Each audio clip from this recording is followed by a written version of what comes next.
इस वीडियो में आप लोगों को हम बताएंगे भगवान शिव जी किस राक्षस से डरकर भागे थे। वीडियो बहुत ही ज्ञानवर्धक होने वाली है। वीडियो को अंत तक जरूर देखते रहें। आपको अपने जीवन में जीने के सही तरीके भी सीखने को मिलेंगे। भगवान शिव के बारे में प्रचलित है कि वह थोड़ी सी तपस्या से आसानी से प्रसन्न हो जाते हैं। हालांकि कई ऐसे उदाहरण भी हैं जब किसी ने बड़ा वरदान पाने ने उनकी कठिन तपस्या भी की है।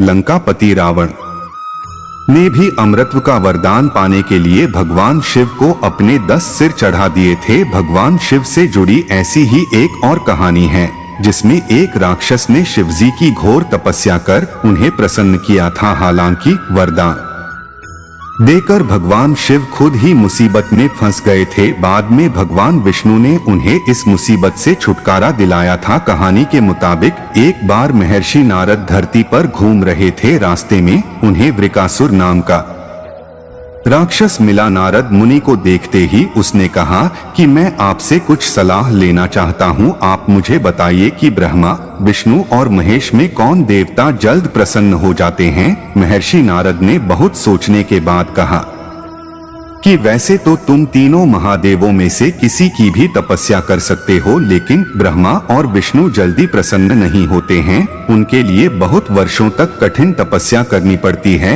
ये भी हो सकता है कि तुम्हारी आयु पूरी हो जाए लेकिन तपस्या पूरी न हो। भगवान शंकर थोड़ी आराधना से ही प्रसन्न हो जाते हैं। वे अपने भक्त की इच्छा पूरी करने के लिए सोच विचार नहीं करते हैं। वृकासुर का कठिन तप, शिवजी का प्रसन्न होना।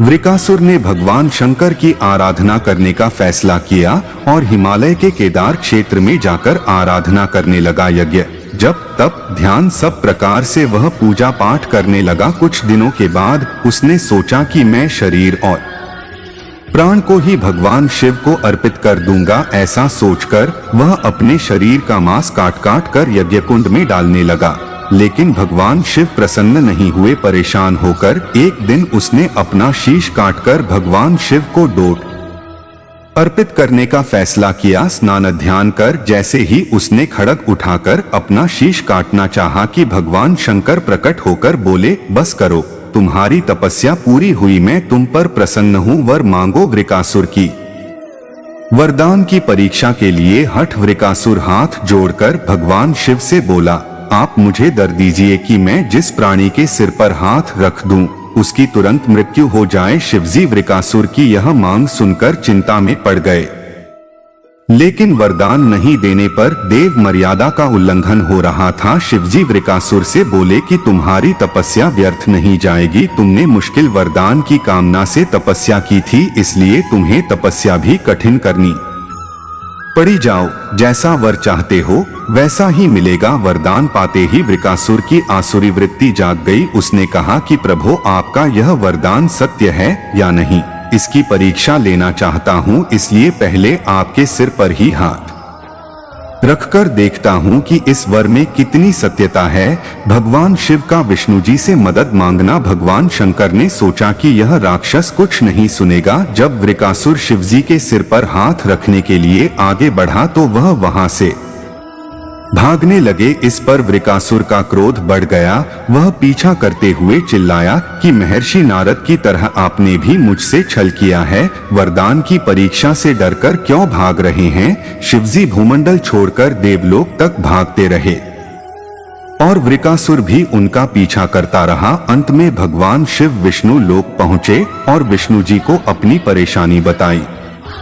विष्णु जी ने हंसकर कहा कि कुछ भी हो, आपके वरदान की सत्यता तो सिद्ध करनी ही होगी। भगवान विष्णु ने योग माया से एक वृद्ध तेजस्वी ब्रह्मचारी का स्वरूप बनाया और वृकासुर की ओर चल पड़े। भगवान विष्णु का शिवजी की बुराई करना। भगवान विष्णु को जब वृकासुर आता हुआ दिखाई दिया तो उन्होंने आगे बढ़कर उसे प्रणाम किया। उन्होंने वृकासुर से कहा कि असुरराज, कहाँ भागे जा रहे हैं, लगता है कि आप बहुत थक गए हैं, शरीर को थोड़ा आराम दीजिए।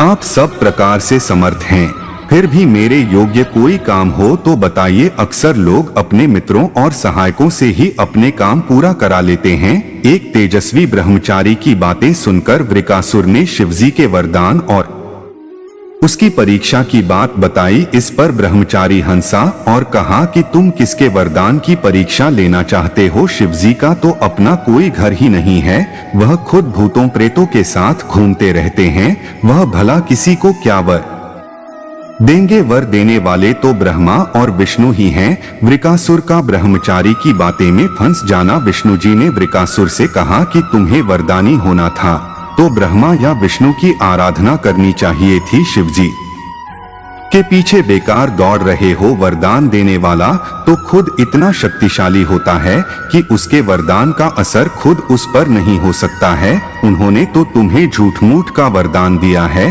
तुम्हारी तपस्या बेकार चली गई।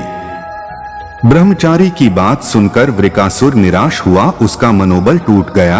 वह कहने लगा कि मुझे तो देवर्षि नारद ने शिव की आराधना करने को कहा था। ब्रह्मचारी ने कहा कि तुमने नारद मुनि पर भरोसा कर लिया, वह तो ऐसे घुमक्कड़ साधु हैं जो सभी को उल्टी सलाह ही देते हैं। अगर तुम्हें मेरी बात पर भरोसा नहीं हो तो अपने सिर पर हाथ रखकर देख लो कि कैसे शिव ने तुम्हें झूठा वर देकर बहकाया है। वृकासुर का भस्म होना और जीवन का सार। वृकासुर का मनोबल बुरी तरह टूट चुका था। उसे ब्रह्मचारी की बात पर भरोसा हो गया कि शिवजी ने भी उसके साथ छल कर झूठा वरदान दिया है। उसका विवेक नष्ट हो गया। उसने वरदान की सत्यता का परीक्षण करने के लिए अपना हाथ अपने ही सिर पर रख लिया। सिर पर हाथ रखते ही भयंकर अग्निपुंज प्रकट हुआ और वृकासुर उसमें भस्म हो गया। भगवान शिव, विष्णु जी और वृकासुर की इस कहानी में जीवन का अहम सार छुपा है।